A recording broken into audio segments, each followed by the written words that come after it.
মহিলা গ্রাম পঞ্চায়েতের প্রধানকে শারীরিকভাবে হেনস্থা করার অভিযোগ কাঁথি ৩ নম্বর পঞ্চায়েত সমিতির সভাপতি তথা তৃণমূলের শ্রমিক সংগঠন আইএনটিইউসির সাধারণ সম্পাদক বিকাশ চন্দ্র বেজের বিরুদ্ধে। ঘটনার প্রতিবাদে সরব হল বিজেপি। অভিযুক্ত বিকাশ চন্দ্র বেজের দৃষ্টান্তমূলক শাস্তি ও অবিলম্বে গ্রেপ্তারের দাবিতে কাঁথি ৩ নম্বর ব্লকের বিডিও অফিসে ডেপুটেশন দিল ভারতীয় জনতা পার্টি। বিজেপির পক্ষ থেকে দাবি জানানো হয় অভিযুক্ত তৃণমূল নেতাকে অবিলম্বে গ্রেপ্তার করে দৃষ্টান্তমূলক শাস্তি দিতে হবে। এই ডেপুটেশনে উপস্থিত ছিলেন কাঁথি লোকসভার সাংসদ সৌমেন্দু অধিকারী, ছিলেন দক্ষিণ কাঁথি বিধানসভার বিধায়ক অরূপ কুমার দাস, উত্তর কাঁথি বিধানসভার বিধায়ক সুমিতা সিনহা, কাঁথি সাংগঠনিক জেলা বিজেপির সাধারণ সম্পাদক চন্দ্রশেখর মণ্ডল, কাঁথির সাংগঠনিক জেলা সহ সভানেত্রী বনশ্রী মাইতি, কাঁথির সাংগঠনিক জেলার সম্পাদক পবিত্র প্রধান, উত্তর কাঁথি বিধানসভার মণ্ডল সভাপতি অনুপ পণ্ডা, বিপুলেশ ধারা, কাঁথি ৩ নম্বর পঞ্চায়েত সমিতির বিরোধী দলনেতা রাজশেখর মণ্ডল, উত্তর কাঁথি বিধানসভার কনভেনর পলাশ মাইতি প্রমুখ। কাঁথি থেকে সৈকত মাইতির রিপোর্ট, সানন্দা নিউজ। যিনি আমাদের এই ৩ নম্বর ব্লকের রক্ষক ছিলেন, সেই রক্ষক আজ ধরে ধরে মেয়েদের ভক্ষণ করছে।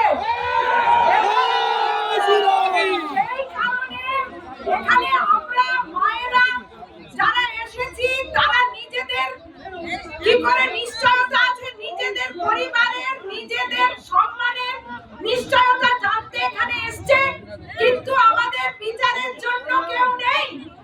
পুলিশ আটকে দাঁড়িয়ে আছে, আমাদের থেকেও গুলি কয়েক হয়ে পুলিশ আমাদের আটকে দাঁড়িয়ে আছে।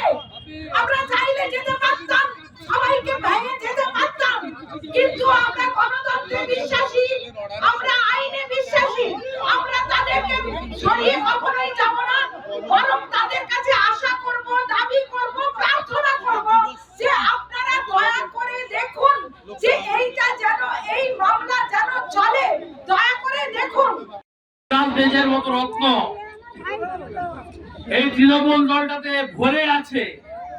আমরা শাহজাহান দেখেছি, আরো বহু উদাহরণ আমাদের কাছে আছে, কিন্তু আজকে লজ্জার কথা কি জানেন? আজকে প্রশাসনের কাছে কমপ্লেনটা করার মতো ক্ষমতাও হলো না। যিনি নির্যাতিতা হলেন তারও হলো না, দল ও প্রশাসনিক কোনো ব্যবস্থা নিল না। গোটা ব্যাপারটা ধামাচাপা দেওয়ার ব্যবস্থা এই তৃণমূল কংগ্রেস করেছে। আর গতকাল থেকে সবাইকে বেকার যুবক যুবতীদের পশ্চিমবঙ্গে যুব সাথীর নাম করে লাইনে দাঁড় করানোর ব্যবস্থা করেছে, যাতে মানুষ সবকিছু ভুলে ওই ভাতার জন্য আরেকবার এই চোরেদের সরকারকে প্রতিষ্ঠা করে। এই সরকারের বিদায় আসন্ন। আমি যারা ভাবছেন এখনো ২১ সালের পর ভাবছিলেন ২৫০ বছর ইংরেজ শাসন ছিল আর ২৫০ বছর বোধহয় তৃণমূলের শাসন থাকবে, আজকে তারা বুঝতে পারছেন। আর যারা পারছেন না তাদেরকে অনুরোধ করব, আগামী দিনের কথা ভেবে বহুদিন চাকরি বাকি আছে, এখনো দালালির মাত্রাটা একটু কমান।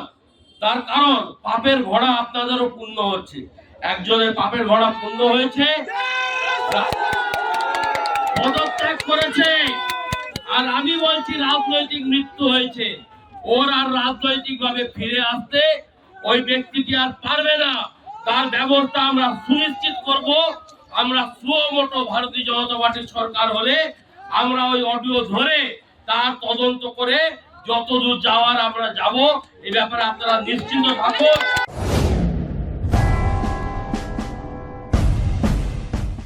সিলভার হাউস জুয়েলার্স, স্বপ্নের স্বাদ পূরণে অলংকার জগতে ৩৭ বছরের এক বিশ্বস্ত প্রতিষ্ঠান। বিয়ে, রিসেপশন, এঙ্গেজমেন্ট সহ সব রকমের অনুষ্ঠানের গহনা কিনে স্বপ্নের স্বাদ পূরণ করার জন্য আসতেই হবে সিলভার হাউস জুয়েলার্সে।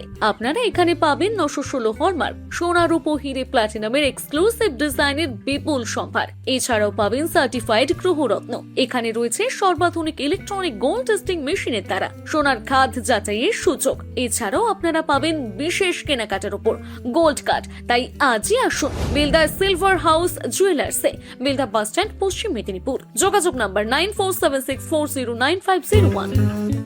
নিজেকে আপডেট রাখতে ফলো করুন সানন্দা নিউজ।